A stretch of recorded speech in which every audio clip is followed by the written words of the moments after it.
Nor shall a man put on a woman's garment, for all who do so are an abomination to the Lord your God. This means that we must not wear clothing associated with the opposite sex, as doing so is abominable to God.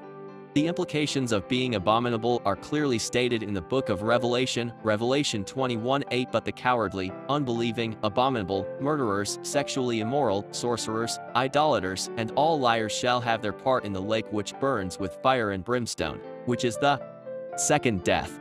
Heaven-bound believers must adhere to these distinctive rules, even if society's norms differ. We must not emulate worldly cultures, as doing so would lead to condemnation in the lake of fire. You might wonder about specific items that belong to the opposite sex. Consider what your society defines as belonging to the other sex, and be sincere with yourself. Look inward and assess your dress, lifestyle, and actions to ensure they glorify God, not just conform to societal standards. For example, ladies, consider whether your apparel causes men to stumble into immorality.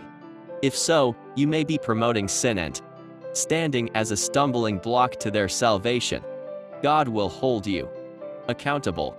Reflect on whether your appearance draws people to Christ or leads them astray.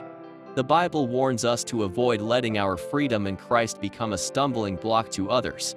We must guard our hearts, watch our steps, and let our beauty be inward rather than outward, focusing on modesty and avoiding fashion that displeases God. Marriage is another area of concern. Marriage is meant for opposite sexes, not same-sex couples. While society may approve of same-sex marriage, believers must adhere to God's standards. Modernity may tempt us to think that God's standards are outdated, but God remains unchangeable. The Bible is the same, and heaven's standards have not changed. God declared, "For I am the Lord, I do not